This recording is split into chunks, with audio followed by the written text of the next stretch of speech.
Vanakkam Namaskar. My name is Sanjay Madrasi Pandey and you are watching our show Rastram.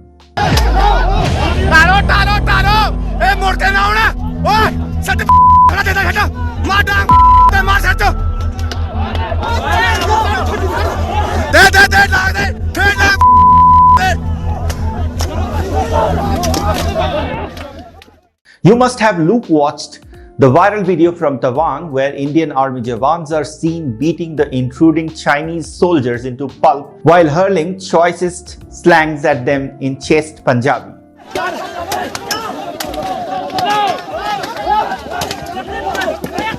Now follow it up with Rahul Gandhi's inimical comment on the latest India-China skirmish in Northeast Frontier Agency NEFA. Our soldiers are being beaten up in Arunachal and we cannot even ask questions about it. Press वाले आज सब सवाल पूछेंगे, आगे पीछे दाएं बाएं, यात्रा, सचिन पायलट, अशोक गहलोत सब पूछेंगे, मगर चाइना के बारे में एक सवाल नहीं पूछा जाएगा। जिन्होंने 2000 स्क्वायर किलोमीटर हिंदुस्तान का उठा लिया, जिन्होंने हिंदुस्तान के 20 जवानों को शहीद किया, जो हमारे जवानों को अरुणाचल प्रदेश में पीट रहे हैं, मैंने कहा हिंदुस्तान की प्रेस मुझसे इनके बारे में एक सवाल नहीं पूछेगी। I'm a bit confused, Mr. Gandhi. When you say our Jawans, which army are you referring to? Indian army or the Chinese one? I guess it is the latter. By the way, did you change sides after signing the secret MOU with Communist Party of China or before that? Some Chinese stooges in India, however, were quick to point out that the viral video was 1 year old. Well, that's even better because it depicts the already changed attitude of the armed forces towards Chinese aggression. For the first time, the change of attitude was witnessed during the 2020 Galwan clash, where 20 Indian and 42 Chinese soldiers were martyred. Though India was honest enough to admit the killing of its 20 soldiers in the Himalayan skirmish, a cunning and heartless China initially outrightly denied the supreme sacrifice of its brave sons, saying that there was no casualty of PLA troops. Facing severe backlashes from its own people, China reluctantly admitted that their 4 Jawans were martyred in the clash despite independent sources claiming 42 casualties. The Galwan clash was a clear indication of the change in India's resolve towards China, making it apparently clear that the Nehruvian era of getting bullied, humiliated and saying sorry to the aggressor was over. Mr. Rahul Gandhi, allow me to take you to 1959 when the Chinese were actually beating up Indian forces, usurping our land, and your great-grandfather was angry with the media for reporting the same. August 28, 1959, New Delhi. Jawaharlal Nehru sets out for Sansad Bhavan from his official residence Trimurti Bhavan. A visibly angry Nehru stares out of his car window at the media persons who had published the news about Chinese incursions in the northeastern borders, something his government had managed to carefully conceal from the public so far.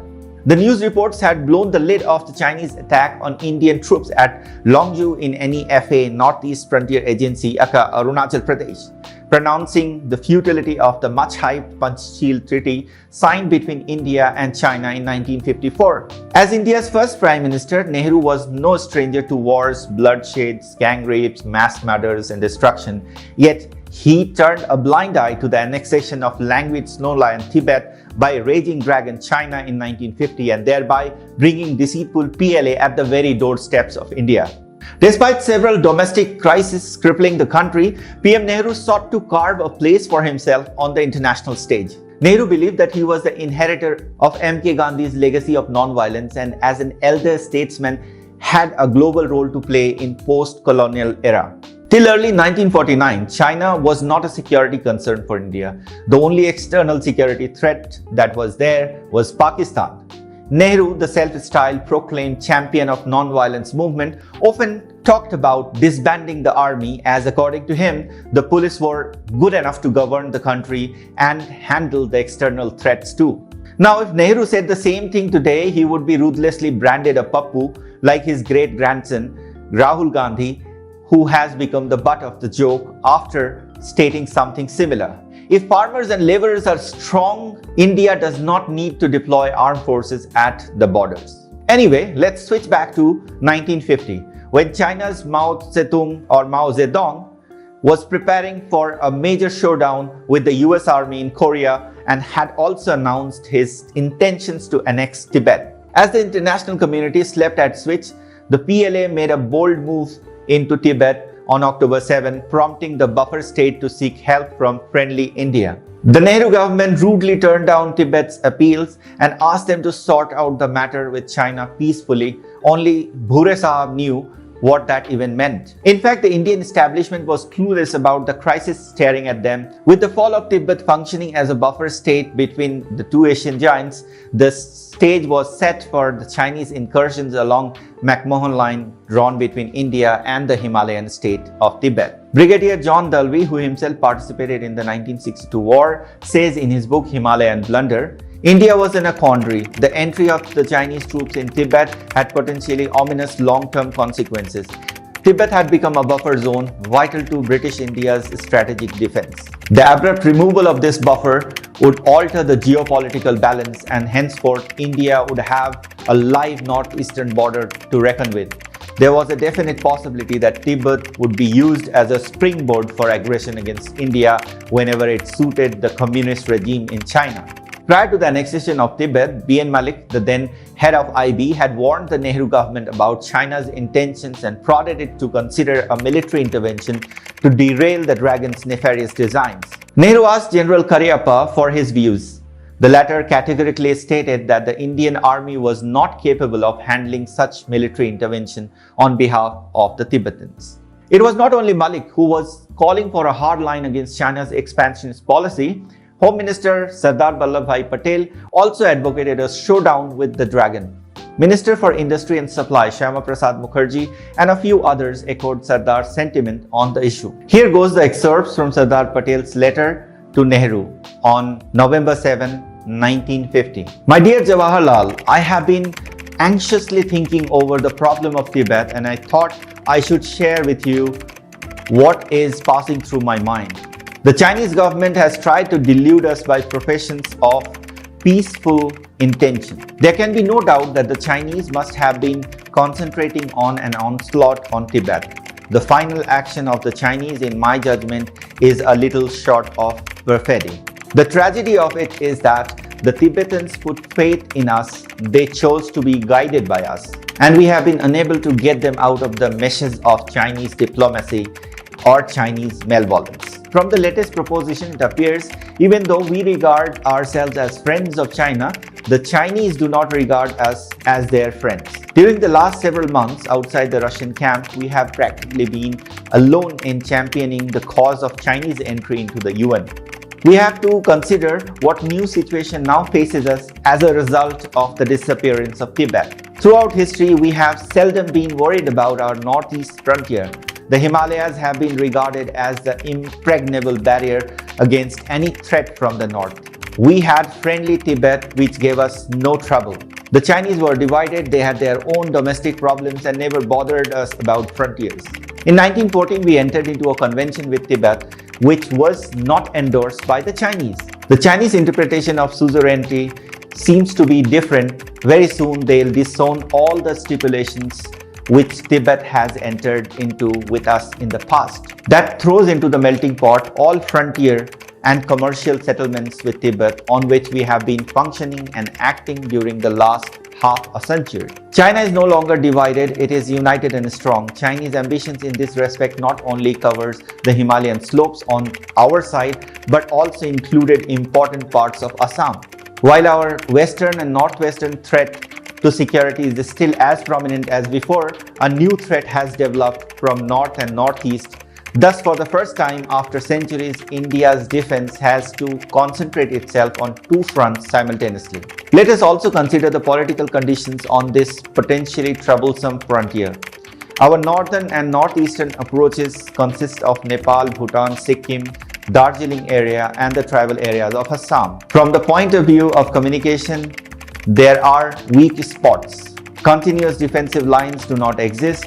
There is almost an unlimited scope of infiltration. I am sure the Chinese and their source of inspiration, the Soviet Union, would not miss any opportunity of exploiting these weak spots. In my judgment, the situation is one which we cannot afford either to be complacent or be vacillating. Any faltering or lack of decisiveness in formulating our objective is bound to weaken us and increase the threats which are so evident. I suggest we meet early to have a general discussion on these problems and decide on such steps as we might think to be immediately necessary and direct quick examination of other problems with a view of taking early measures to deal with them. Yours, Sardar Vallabhbhai Patel.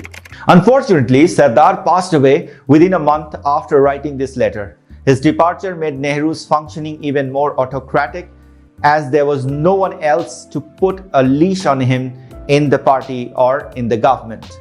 Furthermore, his ongoing posturing against the West robbed India of the possibility of military or financial aid in the event of hostility with the Chinese. Pakistan was already in the camp of the West, which thought it was important to balance the power equation between India and Pakistan.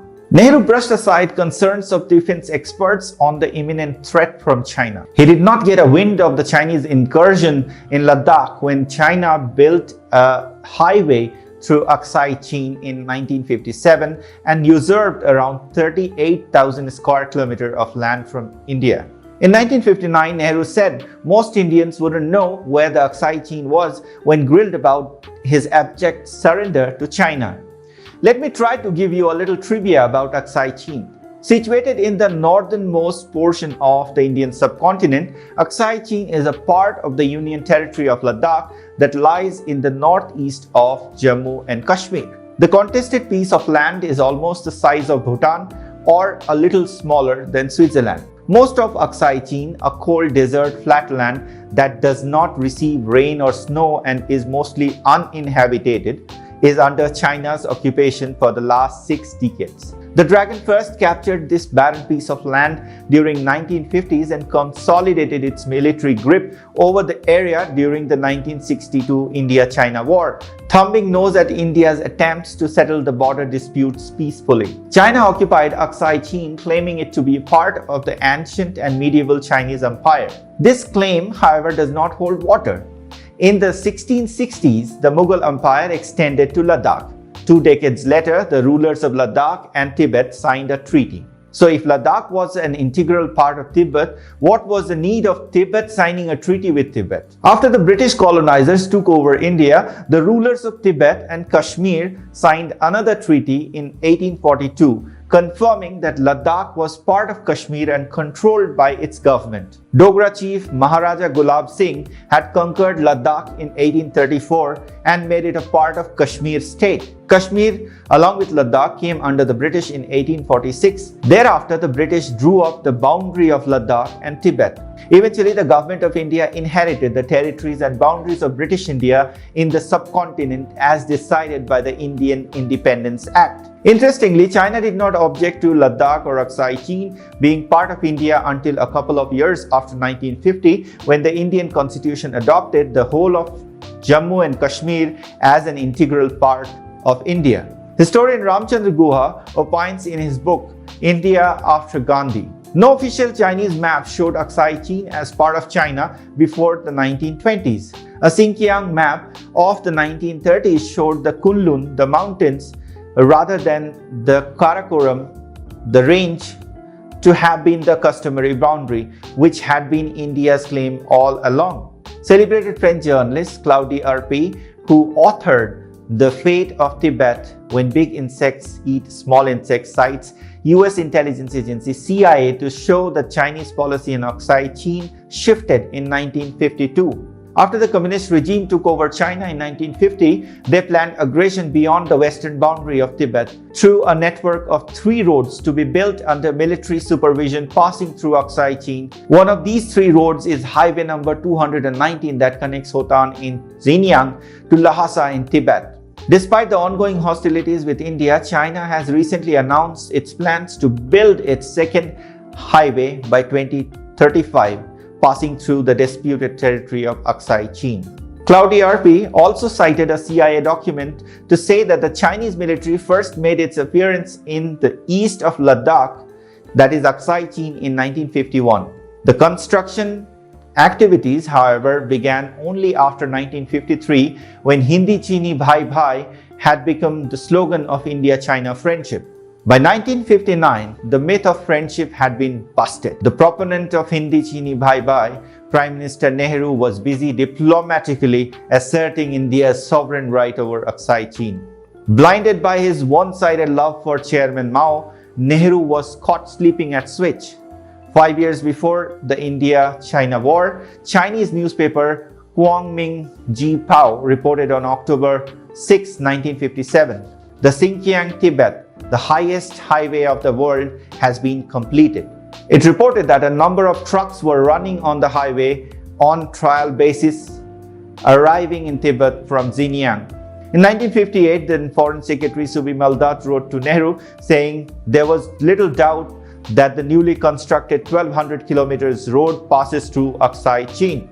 China has strengthened its position in Aksai Chin after the 1962 war and set up the LAC entirely unilaterally in Ladakh, including the Galwan Valley area, where a violent face-off took place in June 2020. In 1962, the Chinese troops were stopped by the Indian soldiers near the present-day LAC in Ladakh. Unlike the northeastern sector where the invaders had come down to Tejpur in Assam, when China announced a ceasefire unilaterally, it retreated to the McMahon Line in Arunachal Pradesh but held military control of Aksai Chin. According to a 2010 article of PLA Ground Forces, the Chinese leadership of the 1960s considered the occupation of Aksai Chin as a brilliant move coming out of the strategic vision of a great man, Chairman Mao. It argues that Aksai Chin is like Damocles' sword hanging over India's head, in addition to being a gateway to the Central Asia and an easy route to easily run over New Delhi. Hope I have been able to explain why China was keen on seizing Aksai Chin. On the Arunachal Pradesh border also, China built massive roads and military infrastructure on their side of LAC, while lulling the Nehru government into complacency with hollow assurances of peace and proclamation of thousands years of friendship between India and China. But when the truth dawned on callous Nehru, he tried to hide his Himalayan blunder from the nation. Prime Minister Nehru was so desperate that he did not hesitate to lie in Parliament when the issue came up on April 22, 1959. He told the House, "We have discussed one or two minor frontier disputes which comprise tiny tracts of territory, maybe a mile this way or a mile that way, in high mountains where nobody lives, and those are pending." While the fact was that the Chinese had not only usurped the entire 38,000 square kilometer area of Aksai Chin, but they had also built a military road through the disputed territory. Despite the Chinese betrayal, Nehru turned down the offer for a permanent seat in the UN Security Council and instead lobbied for granting the same seat to China, dishonoring Sardar Patel's suggestions. Since then, as you know, India has been struggling for a permanent seat in the UN Security Council, and guess who blocks India's bid? It's Nehru's Chini Bhai. Not only that, China, the all-weather friend of terror epicenter Pakistan, has been blocking India's move to add Pakistani terror masterminds into UN-designated terrorist list. In April 20, 1960, the Chinese government offered to recognize India's claim over Arunachal Pradesh up to the McMahon Line in return for India's recognition of China's claim to the Aksai Chin. Nehru rejected the offer and adopted an inflexible diplomatic posture on the border issue. An indecisive Nehru left these festering geopolitical wounds to worsen that would grow into a major security threat in the coming days. A year before the 1962 war, during a debate on Aksai Chin in Rajya Sabha on December 5, 1961, Nehru had made a rather infamous statement. "It is a territory 17,000 feet high where not even a blade of grass grows. It is useless, uninhabitable land. Did not even know where it was." Mind you, Nehru said this at a time when China was invading, infiltrating and occupying Aksai Chin. Nehru's heartless and naive remarks invoked immediate sharp rejoinder from Congress leader Mahavir Tyagi, who angrily pointed to his bald head and quipped, "I am bald. Does it mean I will abandon my head. Nehru came under severe attack in parliament again on November 8, 1962 for supporting aggressor China's admission to the United Nations. Justifying his another Himalayan blunder, Nehru came up with this nonsense. It is not a question of likes or dislikes. It is a question which will facilitate Chinese aggression and misbehavior in future. There was solid proof that China was preparing for an onslaught on India, but Nehru never suspected that China would ever launch an attack. Much to the dislike of the self-proclaimed global leader, India was attacked on October 20, 1962, and as was expected, the Indian army was not ready for it. As a result, 10 to 20,000 ill-trained, ill-equipped, ill-prepared Indian troops were made to face an 80,000 strong Chinese army who were high on morale and armed to the teeth. The Chinese had been planning and training for this Himalayan showdown for a decade. Needless to say that India faced a crushing defeat in the 1962 war, as we were no match for the mighty Chinese army. Our Jawans, however, fought very valiantly. More than 1,000 brave hearts laid down their lives and hundreds were taken prisoners. The month-long war ended on November 21st as China unilaterally declared a ceasefire in sync with its infamous salami slicing strategy. In Arunachal Pradesh, China retreated to McMahon Line, but in Ladakh there was no McMahon Line. Hence, they unilaterally decided the line of actual control, taking full control of Aksai Chin.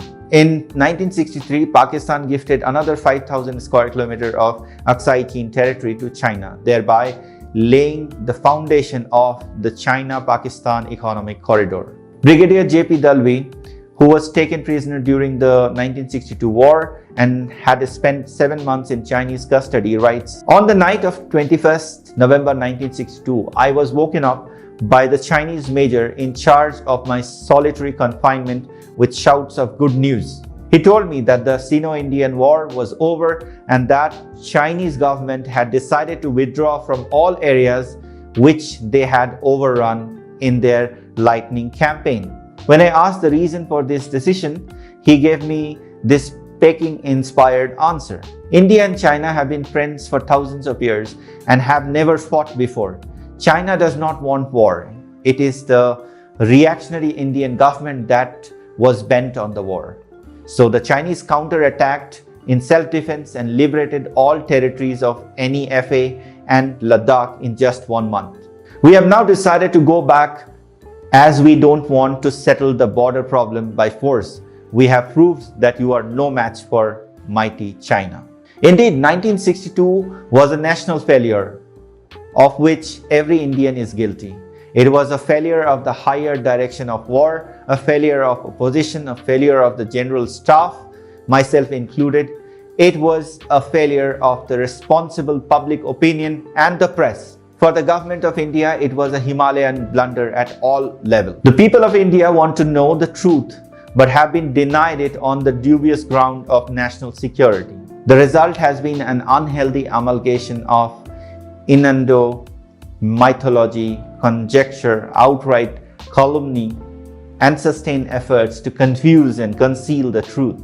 Even the truncated NEFA inquiry has been withheld except for a few paraphrased extracts read out in the Lok Sabha on 2nd September 1963. 5 a.m. October 20, 1962, Chinese artillery opens up a heavy constellation at the weak Indian garrison at Namkachu Valley of Kemang Frontier Division in Nefa, Arunachal Pradesh. Massive infantry assaults followed, and within 3 hours, the unequal contest was over.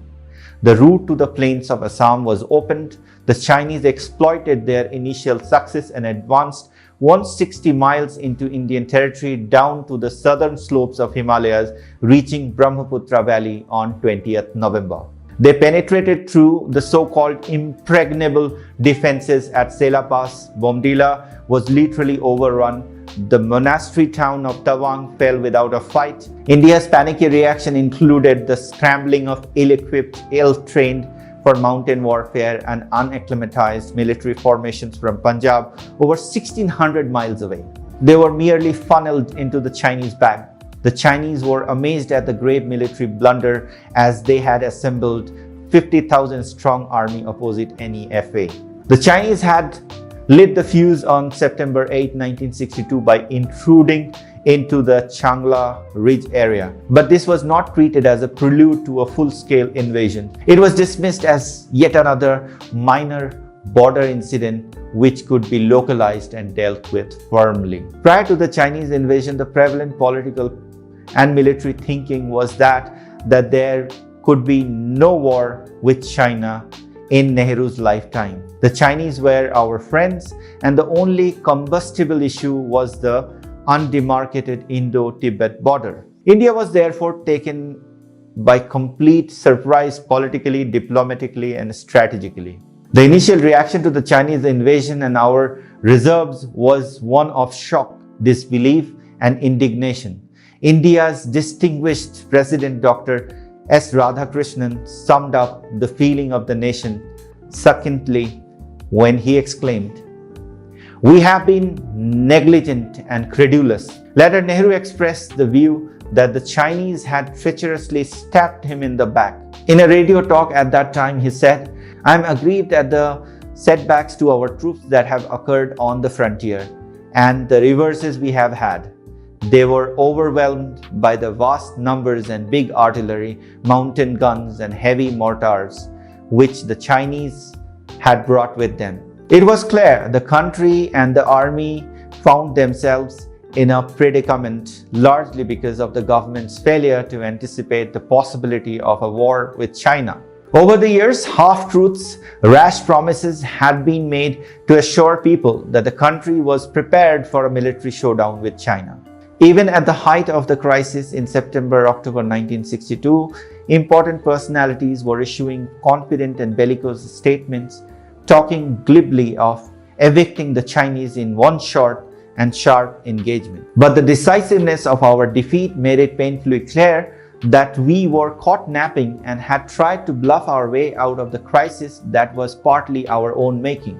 When Nehru's Chini Bhai stabbed him in the back, the PM, pursuing his foreign policy on promises and assurances that China will never attack India, tried to put the blame on the army, subjecting the armed forces to a good deal of uninformed criticism and even ridicule. The government, however, did not have the courage to admit their own blunder, turning blind eye to China problem, failing to equip forces with modern arms and ammunition, providing them adequate training, building infrastructure along the LAC, and so on. In the wake of a crushing defeat, many heads were bound to roll. Defense Minister Menon resigned on November 7 after massive protests in Parliament and within the Congress party, questioning Nehru's protege's ability to handle the defense portfolio during the critical years of 1957 and 1962. His mentor Nehru, however, tried his best to retain Menon by designating him Minister of Defense Production, but he had to eat a humble pie and withdraw his decision after angry protests in the House. This was the first time Bhure Sahab had bowed to the will of people of India, signaling erosion of his vice-like grip over the people and the polity due to his blunders and omissions of China policy. After Menon, it was time for Chief of Army Staff General Pran Nath to go. He resigned on the grounds of health, only to be rewarded with the ambassadorship of Afghanistan. Lieutenant General B.M. Kaul, the commander of the ill-conceived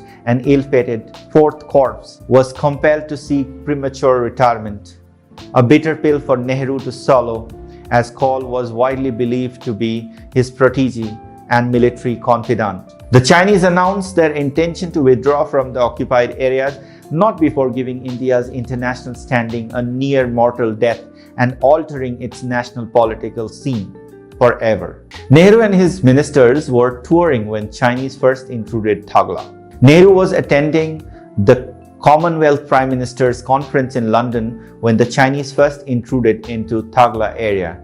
He did not deem it necessary to return and take charge of the situation as head of the Defense Committee of Cabinet. Nehru's absence was a grave handicap in the sphere of high direction of war. It is amply clear how serious Nehru was about the danger at our doorsteps. He proceeded to Lagos, Nigeria from London and returned to India only on October 2nd. By then, the decision to evict the Chinese was taken, and he could do little to change the trend and enraged public opinion. After taking the unfortunate decision to appoint General Kaul to command the non-existent force, Nehru gaily left for Colombo on 12th October and returned 3 days later. His second trip at the height of the hostility with China proves how serious he was about the border situation. In fact, before alighting from the plane, he told the press that he has ordered the army to evict the Chinese. With what, Mr. Nehru? World War II Chinese weapons? Canvas shoes? Little or no ration? And no reinforcements? It seems to be an unpardonable dereliction of duty on the part of Nehru, the executive head of the state, his advisors, and the intelligence agency. Aware that India would never resort to aggression, China keeps bullying us on the border with incursion, intrusions, building up army bases near the LAC, and so on. But China must keep it in mind that this is not the India of 1962, which meekly surrendered to its bullying. Since 2014, there has been a sea change in India's China policy. In the 2020 Galwan clash, India showed the world that it could counter China's aggression on its own without being a rudderless crybaby as it was during the Nehru regime. India is now able to stare into the eyes of the bullies and browbeat them into retreating to their cave of cowardice. Not because our Jawans were cowards then and they have become suddenly brave now. It is because of the incumbent government's clarity in identifying an enemy and giving them the taste of their own medicine.